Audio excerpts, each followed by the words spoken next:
Hey y'all, I'm Val from our Forever Farm. I got outside and realized I hadn't even done a intro for this dish we're making. We're making a quiche today. I'm so glad you're here. So I got my crust made and I headed out to the garden to pick some spinach and some different greens that I wanted to put in the quiche. If you know me at all, you know the garden is my favorite place to be. So blessed to have all these fresh greens out here.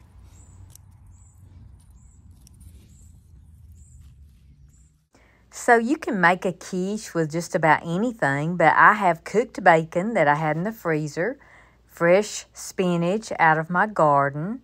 I'm going to use butter, cheese, onions, heavy whipping cream, eggs, flour, and salt and pepper. And it's going to make a really good breakfast. I'm not a big breakfast person, but I like something like this, a quiche. We're going to start out simply making a roux by melting butter. Now I'm going to go ahead and add my minced onions. These are minced dried onions, but you can use fresh onions. That would be great. So here I'm going to add a couple of tablespoons of self-rising flour. And I'm just going to stir this up and make a roux. A roux is almost like when you make gravy. All it is a mixture of fat and flour, and we're cooking the flour. Roux is spelled R-O-U-X if you want to look that up. Now I've added salt and pepper. I've added some heavy whipping cream, and you can see it looks like gravy, but we're going to cook that flour and get those lumps out.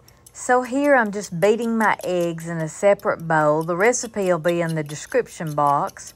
I really don't go much by a specific recipe.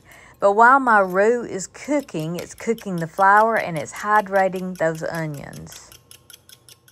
Now here what I'm doing is tempering my eggs. And what that means, you're taking the warm mixture, mixing it with the eggs, stirring it up.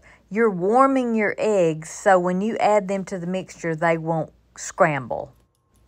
So I feel like they're ready now. They're warmed up but yet not cooked. I'm going to add them to the warm mixture. And I'm just going to mix this well. You want to make sure and keep those eggs moving because remember that is a warm mixture in that pan. Although we tempered the eggs, they still could cook and you don't want scrambled eggs in your quiche. So mix them well. All I'm doing here is just grating some cheese. I've put my pan back on the stove, but it's not on. And I'm just grating the cheese, getting ready to add it. Now you can use already bought grated cheese. No problem there at all. This is just what I had and I needed to use it. Sweet Hunter is the typical bacon, egg, sausage, pancakes kind of breakfast.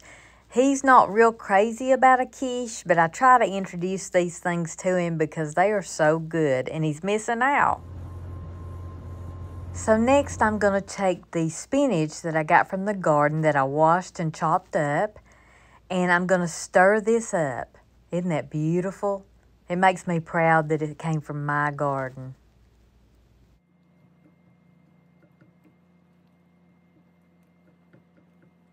Now I'm just adding the shredded cheese.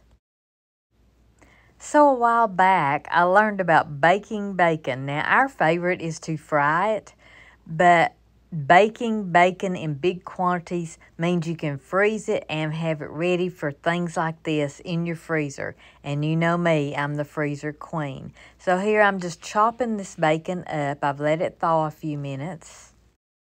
Now, bacon is just what I had available, but you can use ham, turkey, steak, chicken, whatever you want, or no meat at all. So if you want to get fancy, the name quiche basically means a French tart.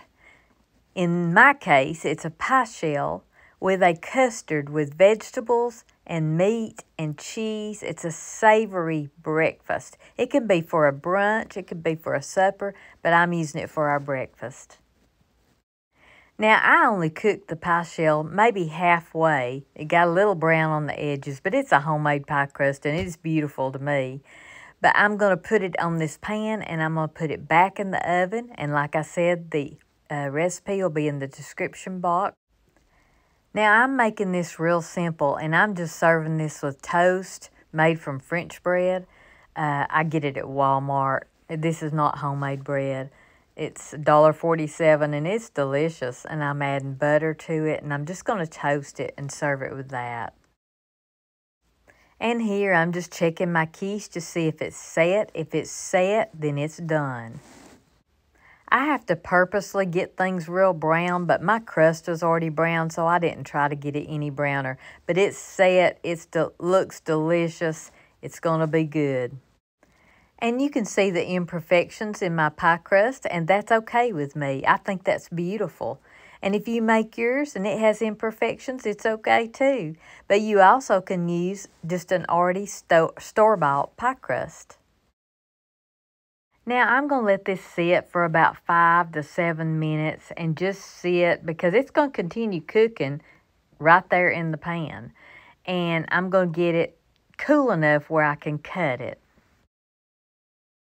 Now, if you're watching your pie crust and it's getting too brown or you think it's too brown, just put some foil on the edges. I didn't fool with that because I love a crunchy pie crust, especially with vegetables and, you know, cheese, something savory like this. Look at this. Don't this look good? It was delicious. Now, I'm sure tomorrow we'll be back to sausage biscuits or bacon biscuits, something like that. But, hey, this was a great change for me. Hey, y'all go cook something.